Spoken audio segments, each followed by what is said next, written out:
Sculpt Games here with a pre-release kit unboxing. So this Saturday we will have our very first pre-release, and everybody who enrolls to play will get a pre-release pack from the new set Ixalan. Ixalan features pirates, some led by Vraska, and dinosaurs, and is in the plane of Ixalan. Jace has ended up on Ixalan 2 after his battle with Bolas, and we get to explore the world with some of our main characters.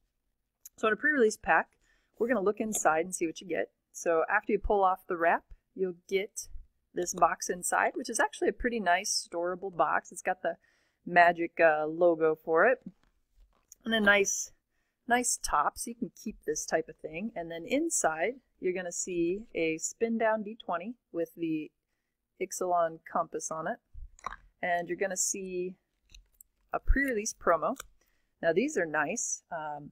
These are actually a very limited product. There's only ever one print run of pre-release packs, and the only place you can get these pre-release foils with the date is from a pre-release pack. So here we have the Fathom Fleet Captain, and he has the Menace ability, and whenever Fathom Fleet Captain attacks, if you control another non-token pirate, you may pay 2. If you do, create a 2/2 black pirate creature with Menace. So not only is this guy a pirate, but he creates pirates. So already, just from a pre-release card, we might have a strong reason to play black. He's a 2-cost creature, so in Magic you play mana, like I would tap a swamp to generate mana, which would provide the skull symbol in the mana cost, and then 1 mana of any other color. So I would need to tap 2 lands to play this guy, and then he has a power and a toughness down here. His power is 2, his toughness is 1, so he might actually be pretty easy to kill. But Menace is a keyword ability that means he's harder to block than other creatures, so that toughness might be a little bit of a benefit. It might have a little bit of a benefit elsewhere. But he has 2 power, and he helps build your creature board. So he says, join me and take the world for yourself. And one of the things I really like about Magic is the flavor. So you could come and you could play games. Our pre-release is probably 4 rounds. We cap at 36 players, so we might have 5 rounds. But we start at 2 o'clock on Saturday, and you'd get a pre-release promo, which some of these carry nice premiums on the secondary market, but you also get a story. So you see the dinosaur on our 8-foot play mat here we have for Ixalan. Magic's a game that's been around since 1994, and it's got great art, nice flavor text, and maybe if you didn't know the word fathom or fleet, maybe after this you'd know a little more. They use pretty good vocabulary. It's a game that involves math. So now, we're going to look deeper in our box. We have a nice card divider. This could separate my main deck from my sideboard. And then we have 6 packs inside, all brand new packs. So here we have some main characters on the art. We got a Minotaur Planeswalker. We got Holti, who is our warrior poet. We have Vraska. We got some vampires, and then, I don't know, some golems from the City of Gold, perhaps. But what you're going to do on pre-release day is you're going to open your packs, you're going to separate your cards, and you're going to decide how to build a deck. So the objective of pre-release day is that you build from your limited pool, so no one else has an advantage over you by spending more money to get more cards. But everybody gets the same opportunity with 6 packs and a pre-release foil. You can put this in your deck. And then you'll pick the cards that are strongest, the colors that are strongest, or your favorite, or the most flavorful, or whatever you want to do, and you'll build a deck with it. So the Wizards Play Network does let us do unboxing videos, and we can actually open these boosters. So we're going to see what's inside of this and just talk a little bit about the flavor of the set. So this set actually features a lot of dinosaurs, and here we just have kind of a vanilla, and by vanilla I mean there's no text in here that tells you more abilities.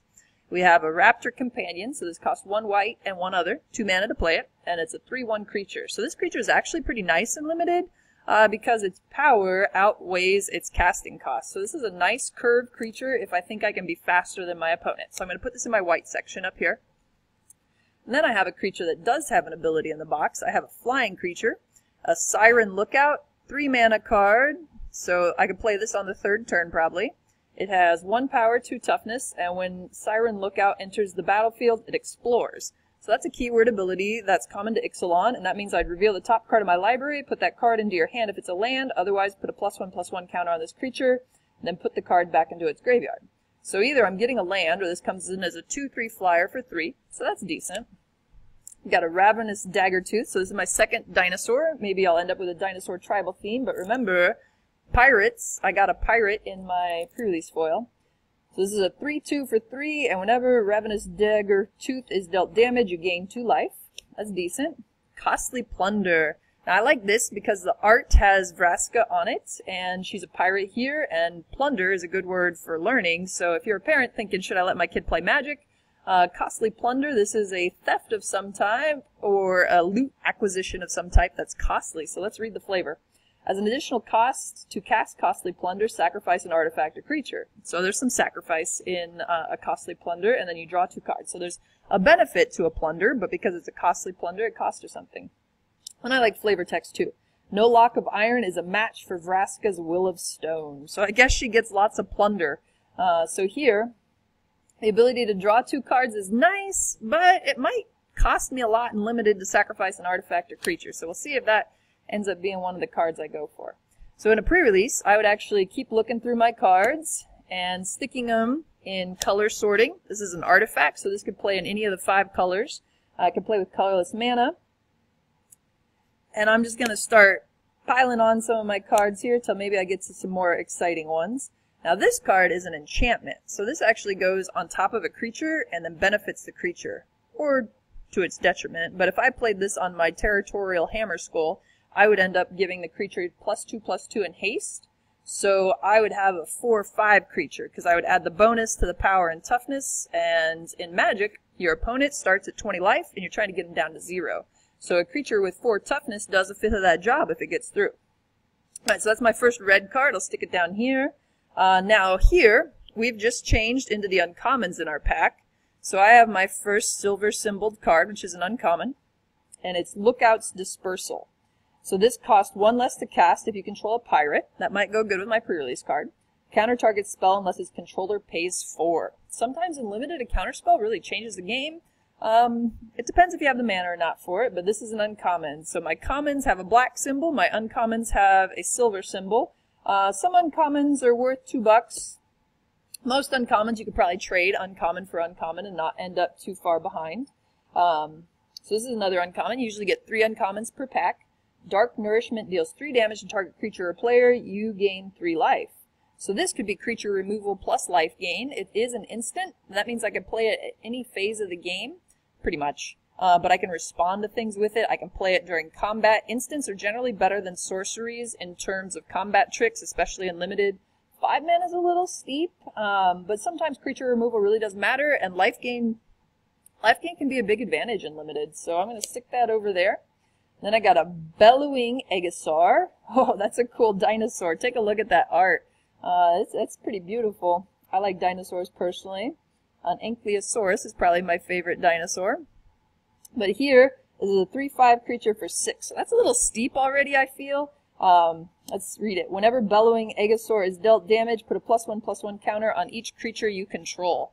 So that explains why this guy's 6 mana, because if he enrages, he benefits every creature on the board. So if I have something that generates a lot of creatures, like maybe this guy made tokens, remember? So I might end up with lots of tokens. If I have a creature or card that can benefit all those, I might build a lot of collective advantage. So it's a white card. I'll filter it over here. I got a Foily Land. Oh, this is one of the best rares in the set. It's the highest dollar rare as we speak. Growing Rights of Ixalan. It is a legendary enchantment. So I'd pay 3. I would play this on the board, and it would sit on the board, and a creature couldn't kill it unless it said destroy target enchantment. But this says, when Growing Rights of Ixalan enters the battlefield, look at the top 4 cards of your library. You may reveal a creature card from among them and put it into your hand. So this generates some card advantage. Put the rest on the bottom of your library in any order.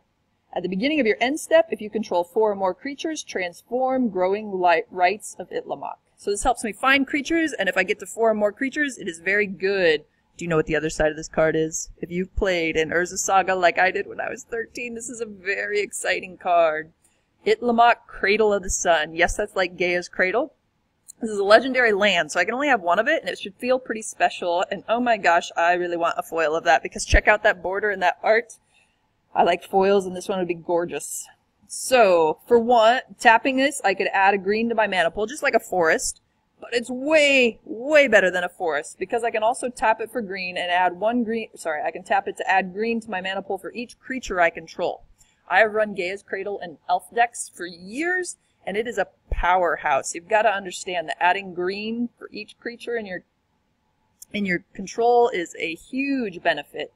I'm going to read the flavor text on this. Before the Sun Empire was born, humans and merfolk joined their magic to invoke a blessing of fertility in the land. It's gorgeous art. It's got cool flavor. It invokes my childhood because it's like Gaia's Cradle. And just if I sold this one card, my pre-release is half paid for. So there is some value in Magic the Gathering. It's a very collectible game. Gaia's Cradle, if I had the original card, it's in my case, but I'm not going to go grab it. It would be about $200, and it's on the reserve list, so that's just price going up. But a foil of this, if you pull a foil of these, you could probably pay for your pre-release all in one card, maybe two. Two pre-releases. So then we got token cards for our flip cards. So if I didn't want to play this in sleeves, I could instead substitute this in my deck, and it has a normal magic back. Then I also have a token. So if I have anything that generates tokens, I can use this to represent my token. So we would end up opening all 6 of our packs, and then we would build a deck from there. So I'm going to pause it real quick, and I'm going to show you some more cards. Alright, so I opened a few more packs. I opened 2 more, and I want to show you a couple specific cards. So I pulled 2 red rares in a row, which might lead me towards red. So I have Captain Lannery's Storm, who's a pirate, a legendary pirate, and she is able to sacrifice artifacts and add mana to the pool, and whenever I sacrifice a treasure, she gets +1 until end of turn. So this card could actually be really good for me. And if I use my pirates, I gain a little more synergy there. So I might be leaning towards red-black here. Whenever I cast a spell with Sunbird's Invocation, I reveal the X top cards of my library, where X is the spell's converted mana cost, and may cast a revealed card this way with converted mana cost X or less without paying its mana cost, and put the rest on the bottom of my library in any order. What this card means is I get more cards per card, and card advantage like that in limited can really matter. So at 6 mana, this might be a little dicey to play, but if I play it, every spell gives me a chance to turn it into 2 spells. And if I'm playing 2 creatures to every one of your creatures in limited, I'm doing a pretty good job on card advantage. Now this is a card a lot of people are going to look past because it's an enchantment. If a creature dies, it dies too. It doesn't stick around. Enchantments are a little dangerous in limited, but in limited, lifelink is a very relevant ability. So don't look past Mark of the Vampire. It's been reprinted in a couple sets now, and it is a common that does change limited. If I put this on a 4/4 creature and then I attack for 6 with lifelink, I'm potentially swinging the game for 12 points if I damage you for 6 and gain 6. But in limited, lifelink on a big creature especially can put the game out of reach pretty fast. My next 2 packs gave me 2 blue rares, so I'm going to talk about these a little bit. First, we're going to talk about Fleet Swallower. It is a 6/6 for 7 mana, so if it hits the table, I should expect this wins me the game pretty quickly if I'm going to play it in limited, and it may or may not do that. In limited, it's pretty hard to deck people, but they do only play with 40-card decks. So this guy, whenever Fleet Swallower attacks, target player puts the top half of his or her library rounded up into his or her graveyard. So if you're looking to deck somebody or playing any type of stall deck, the Fleet Swallower could be pretty useful. At 7 mana, he's going to be hard to cast. We'll have to see if Ixalan is one of those slower formats where 7's approachable or not. But I would say he's not much of a bomb. Okay, I also got a Spell Swindle, so this lets me counter target spell and create treasure artifact tokens. And here's what a treasure does. A treasure lets you sacrifice the artifact by tapping it, add 1 mana of any color to your mana pool. So that's pretty relevant if you're trying to play cards. It might let you expand into 3 colors a little easier. So maybe these blue cards are good. 5 mana is a lot. I don't know if I'll be playing that too often effectively. It would kind of stink to counter a spell that was little, like 1 or 2 mana with this. So it may or may not be useful for me, but I got 2 rares in blue, and rares don't necessarily determine your deck. So you'd want to look at the rest of your blue cards and decide, is it worth the flyers?